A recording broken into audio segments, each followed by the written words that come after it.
We staan vandaag nu bij de brandweerkazerne in Breskis. We gaan even kijken wat de dames hier gaan stemmen. Wie bent u? Miranne Barends. En u? Maud Soeren. Moeder en dochter? Ja. Jullie gaan stemmen. Wil je misschien vertellen op wie je gaat stemmen? Dorpsbelang en toerisme. En heb je daar ook een speciale reden voor? Nou ja, mijn vader is daar wel prominent figuur in. Dus De lijsttrekker op het moment nog. Ja, dus geen keus, anders is het einde verhaal met de bezoekies. Nee, zo erg is het nou ook niet. Nee, het is een bewuste keus. Ja. En zijn er ook echt kernpunten die jullie steunen in de partij? Nou, ik vind met name, ze staan echt voor de dorpen.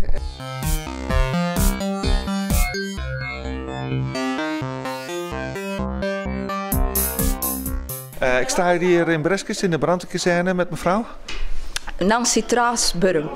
En heeft u uw stem uitgebracht, mevrouw? Ik heb mijn stem uitgebracht en voor mij is het hartstikke leuk omdat het de eerste keer is om in de gemeente Sluis te stemmen en de eerste keer op mijn man. En voor de partij Helder Zeeuws, lijst 2.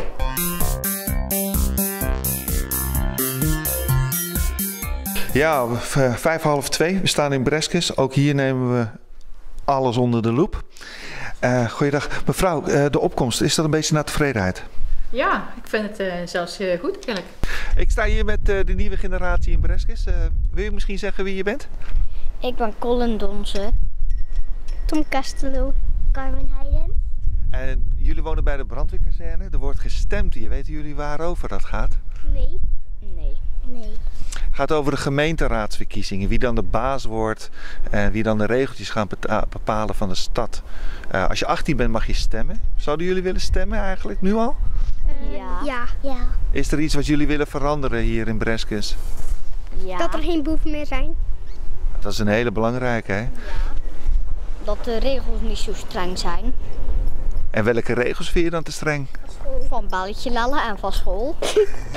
En heb jij nog iets wat je wil veranderen als je nu de burgemeester was? Nee? Nou, dank jullie wel. En goed eten, goed drinken, dan word je snel 18. Ja.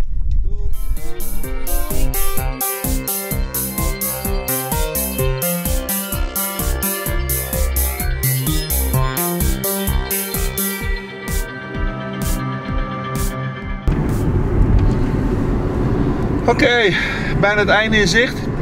Eerste tussenbalans. We gaan van Breskis nu naar Groede.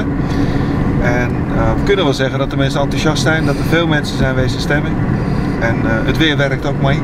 Dus nu naar Groede ga ik zelf mijn stem uitzetten en brengen. En ik ga nog even twijfelen of ik het jullie laat weten.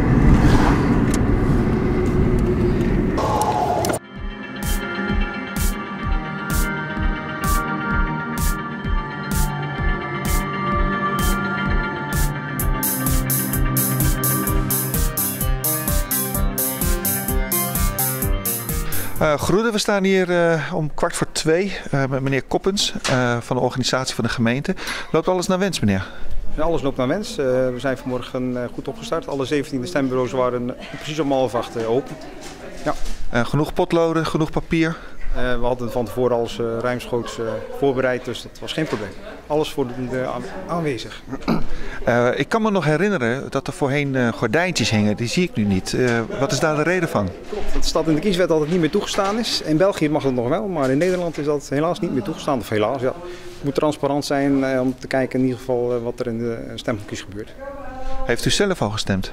Ik heb gestemd vanmorgen in Breskis, ja. En wilt u zeggen op wat of houdt u dat liever voor u? Op de vlakte. Prima. Nou, succes met de voortzetting van de dag en dat mooie einde mag worden.